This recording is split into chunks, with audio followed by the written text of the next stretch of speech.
আগামী ২৬ বিধানসভা নির্বাচনের আগে পশ্চিমবঙ্গে এসআইআর বা স্পেশাল ইন্টেনসিভ রিভিশন প্রক্রিয়া শুরু করার পথে, কিন্তু সেই শুরু করা এই যে স্পেশাল ইন্টেনসিভ রিভিশন প্রক্রিয়া পশ্চিমবঙ্গে শুরু করার আগে যারা এই প্রক্রিয়াটি পরিচালনা করবেন বা এই প্রক্রিয়াটির সঙ্গে সরাসরি যুক্ত থাকবেন তারা বুথ লেভেল অফিসার। সে বুথ লেভেল অফিসারের যাবতীয় নিয়োগ প্রক্রিয়া শেষ হওয়ার কথা ছিল ৩০শে সেপ্টেম্বরের মধ্যে, কিন্তু সেই প্রক্রিয়া এখনো সম্পন্ন হয়নি। যেটা জানা যাচ্ছে এখনো বহু সরকারি কর্মচারী বিশেষ করে শিক্ষক এবং শিক্ষিকারা তারা এই বুথ লেভেল অফিসারের যে নিয়োগপত্র সেই নিয়োগপত্র গ্রহণ করতে চাইছেন না। জাতীয় নির্বাচন কমিশনের তরফ থেকে আগেই পরিষ্কার করে দেওয়া হয়েছিল কোনো চুক্তি ভিত্তিক বুথ লেভেল অফিসার দিয়ে এই এসআইআর বা স্পেশাল ইন্টেনসিভ রিভিশনের কাজ পরিচালনা করা যাবে না। সেক্ষেত্রে স্থায়ী সরকারি কর্মচারীদের এই নিয়োগ প্রক্রিয়ায় অর্থাৎ এই যে বুথ লেভেল অফিসার হিসেবে নিয়োগ করতে হবে নির্বাচন কমিশনকে। এই নিয়ে কিছুদিন আগেই শিক্ষা দপ্তরের সচিব বিনোদ কুমারকে রাজ্যের মুখ্য নির্বাচনী আধিকারিকের দপ্তর জানিয়েছিল যে একাধিক জেলা শাসক তথা জেলা নির্বাচনী আধিকারিকের রিপোর্টে দেখা যাচ্ছে অনেক শিক্ষক বা শিক্ষিকারা বিএলও বা বুথ লেভেল অফিসারের নিয়োগপত্র গ্রহণ করছে না এবং সেই যে প্রত্যাখ্যান করছে তারা সেই প্রত্যাখ্যানের কারণ দর্শানোর নোটিশ পাঠানো হয়েছিল, তবে সেই নোটিশেরও কোনো উত্তর দিচ্ছেন না এবং কমিশন শিক্ষা সচিবকে স্পষ্ট বার্তা দিয়ে জানিয়ে দিয়েছে এই ধরনের আচরণ তারা ভালোভাবে মেনে নেবে না। কারণ বুথ লেভেল অফিসারদের যে নিয়োগ সংক্রান্ত সরকারি কর্মচারী বা শিক্ষকদের যে গ্রহণ করা নিয়ে আদালতের একটি সুনির্দিষ্ট রায় রয়েছে, যা শিক্ষক বা শিক্ষিকাদের এই ধরনের আচরণের সঙ্গে কখনোই মানানসই নয়। এই পরিস্থিতিতে শিক্ষক এবং শিক্ষিকাদের যত দ্রুত সম্ভব বুথ লেভেল অফিসার কাজে বা যে বুথ লেভেল অফিসারের নিয়োগপত্র গ্রহণ করার দায়িত্ব দেওয়া হয়েছে শিক্ষা সচিবকে, তারপরেও তারা যদি এইটা অগ্রাহ্য করে বা এই যে বুথ লেভেল অফিসারের নিয়োগপত্র গ্রহণ না করে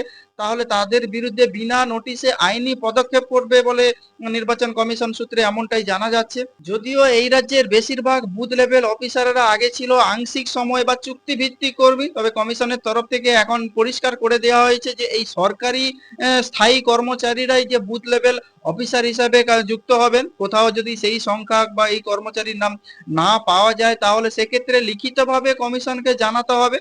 কমিশনের সিদ্ধান্ত মেনেই পরবর্তী পদক্ষেপ নেবে। এক্ষেত্রে বেশিরভাগ শিক্ষক এবং শিক্ষিকাদেরই বুথ লেভেল অফিসার হিসেবে নিয়োগ করেছে জেলা প্রশাসনগুলিকে, তা নিয়েও যথেষ্ট আপত্তি রয়েছে শিক্ষকদের একাংশের মধ্যে এবং সেই নিয়েও তারা হাইকোর্টে দ্বারস্থ হয়েছিল, যদিও হাইকোর্টে দ্বারস্থ হয়ে সেরকম কোনো লাভ হয়নি। তবে কমিশনের একাংশ সূত্রে যেটা জানা যাচ্ছে যে সরকারি কর্মীদের প্রয়োজনের ভিত্তিতে নির্বাচনের কাজের সঙ্গে যুক্ত হতে হয়, সেটা তাদের দায়িত্বের মধ্যে পড়ে।